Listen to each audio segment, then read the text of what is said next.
Okay, now I want to ask you a question. I wonder, do you know what the word refuge means?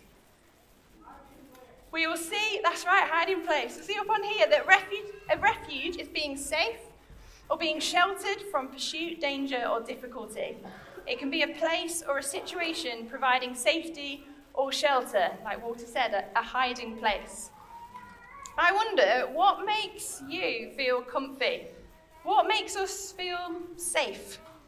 Now, I've got a suitcase here, and I have a couple of wonderful helpers who are going to come and help me just dive into this suitcase and see what I've got in there. Hopefully, you should be able to see from where you are, because we've raised it up on the stage. Okay, Titus, what have we got first off in this suitcase?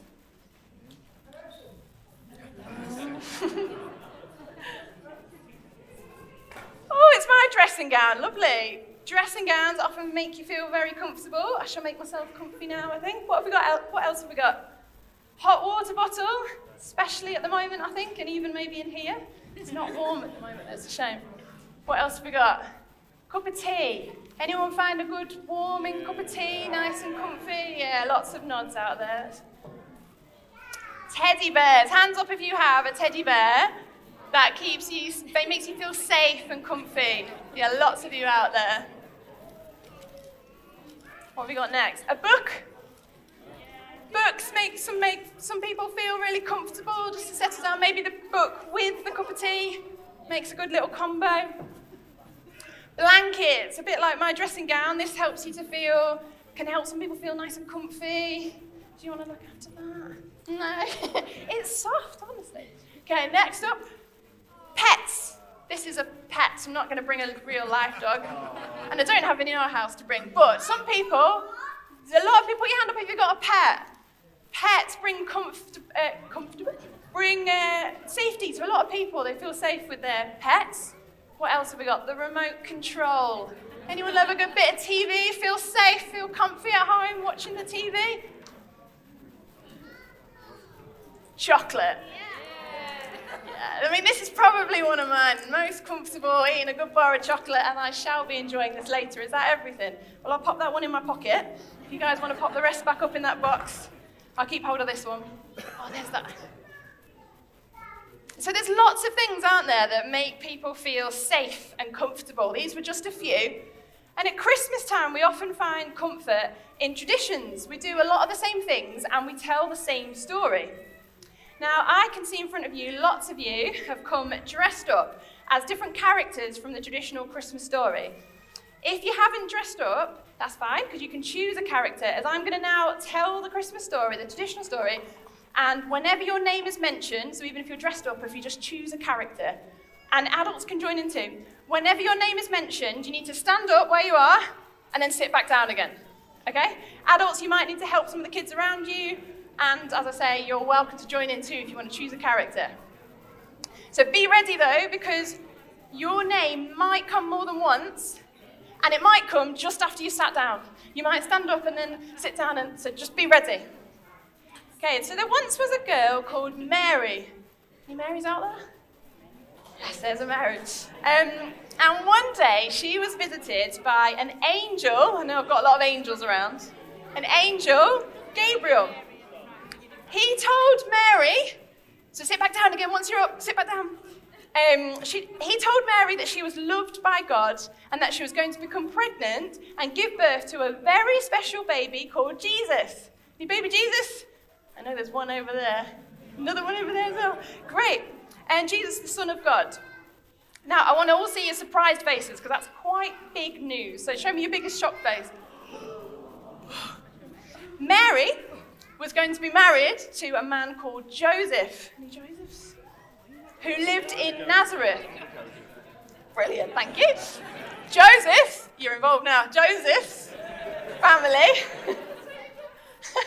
Joseph's family lived in Bethlehem, though. So when the leader Caesar, have I got any Caesars out there? Any soldiers? No, not the one that people usually choose.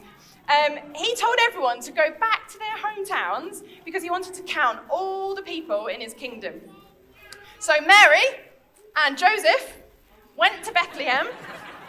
Mary was on a donkey. Any donkeys? Yeah. She was on that donkey because she was very tired. Now, when they arrived in Bethlehem, they looked for a safe place to sleep. You'll show me a sleeping. There were no guest rooms, though, so they had to stay in a room with the animals. Have we got any kind of animal in the room? This is your chance to stand up. Brilliant, and sit back down. And there, baby Jesus was born. Now, there were some shepherds in a field, brilliant, nearby, looking after their sheep. Definitely seen a sheep here, a few sheep. An angel came and told them the good news that Jesus, baby Jesus, the Saviour, had been born. Lots of angels. They showed up praising God as it was such good news. The shepherds went to see baby Jesus and were so happy that they told everyone they met. Tell everyone they met. And they went back to the field with their sheep, praising God. Later, some wise men, sometimes we call them kings, so if that's you, what you get, they came from the east and they followed a star. Do I have any stars here today? Any stars in the room? Got to be a star somewhere. There's one up top, yes, brilliant. I'm so excited by the star, I've lost my place.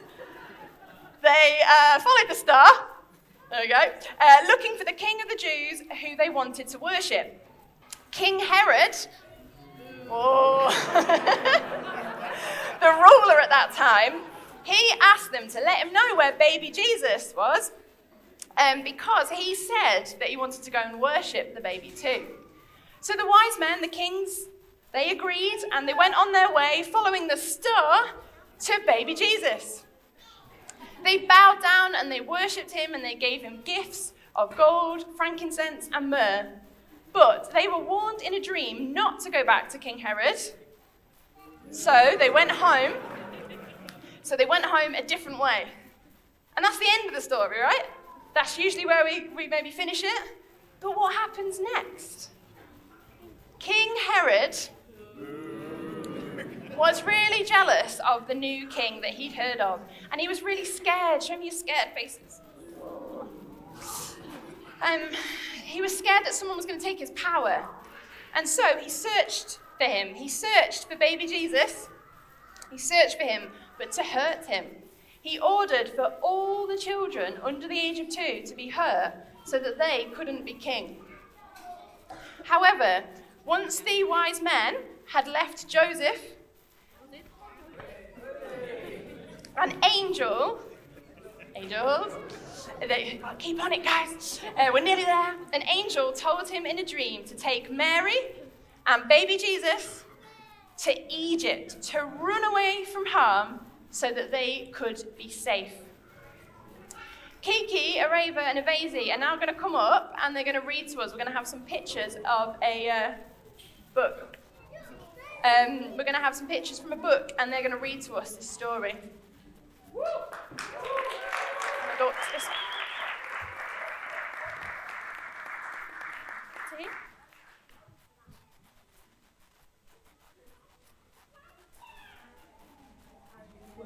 All the way to Bethlehem, and then the baby was born. The shepherds came first, and after them the king. When the last kid left, a scent of frankincense lingering in the air, the old slept, and the man heard a dream of danger. He woke long before the sun rose and told him, took the baby, kissed him, and kissed him.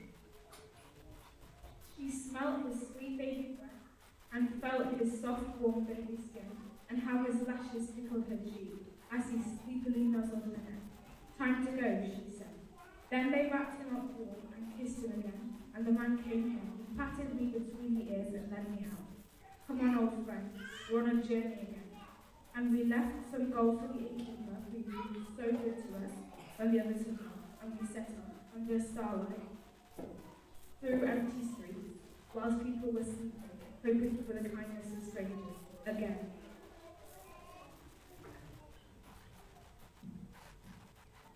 And we passed shepherds in the fields, and there were whispered blessings, and the movement of sheep in the darkness, and the clasp of hand and the heart. And I kept walking, carrying my precious load, and the woman held a baby close to her heart.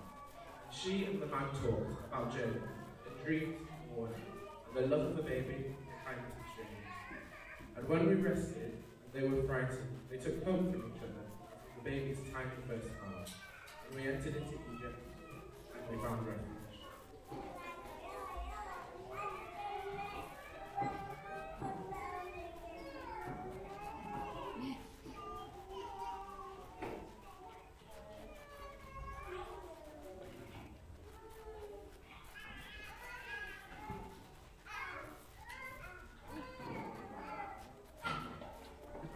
Thanks, guys.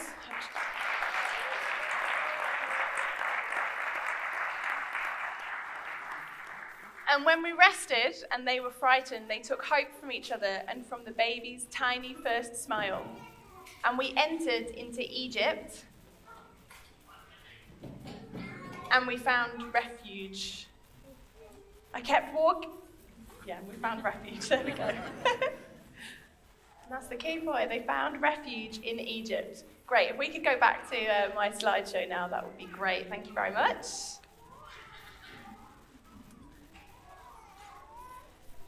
So, Jesus knew what it was like to need a safe place. He wasn't safe, and he needed refuge. If we could go back one slide for a minute, is that all right? I think it's a blank one. That's the one, thank you. So Jesus knew what it was like. He needed a safe place. He wasn't safe, and he needed refuge. We've talked about refuge being a safe place, somewhere to shelter, a hiding place. You know, there's been lots in the news this year, hasn't there, with Ukraine and ongoing conflict in other places. People needing to cross the channel, and why do they risk it? Because they need a safe place. They need a refuge. Now, imagine that you were woken up one night, and you were told that you had to leave your home. Because your country maybe wasn't safe. You wouldn't have time to pack a suitcase, certainly not a suitcase like I've packed here.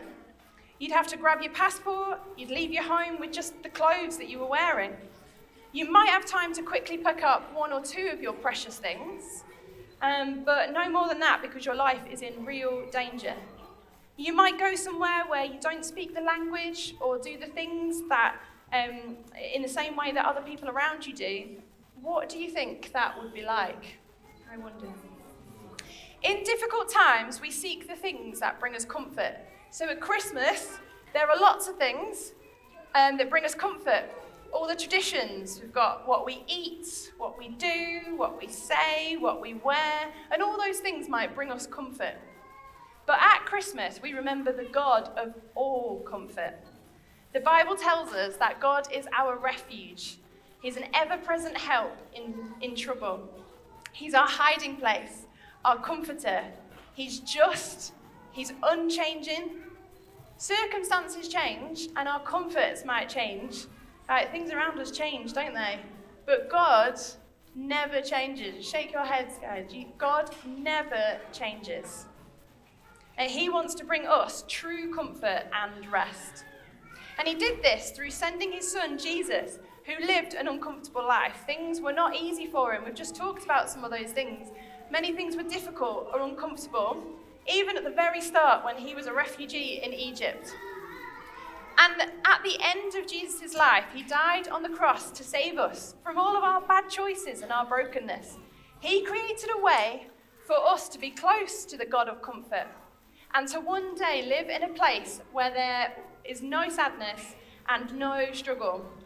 The Bible says he will wipe every tear from our eye.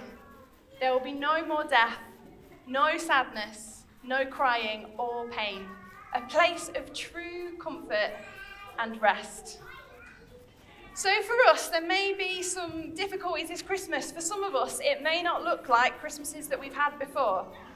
And we recognise that for many of our communities in our city and around the world, they may not get the comforts that they need this Christmas. But we can look to Jesus for our hope and our comfort. And we're going to listen to a song now, and if my wonderful welcome team could hand out, we're going to hand out some stars and some pens for you to write on. And I think Jacob and Esther, are you going to go help with those stars as well? That would be wonderful, thank you. We'll get them handed out to you as quickly as possible. I'm going to give you all a star and a pen or a pencil. And we're going to listen to a song. There's going to be a video up on the screen. And during this song, if you want to put your hope in Jesus this Christmas, and it might be the first time you've ever put your hope in Jesus, or it might be you've been a Christian for a long time, but actually this year you want to say, do you know what? I want to put my hope in you again this Christmas, Jesus. Whatever you're facing this Christmas, whether it's looking super exciting, there's loads going on, we can still hope in Jesus. Whether it's looking difficult and different to normal, we still put our hope in Jesus. And so if you want to do that today, if you want to choose to put your hope in Jesus, if you write your name on the star, and then we're going to get these whiteboards forward, and if you want to come up during the song and stick your star on one of these two whiteboards.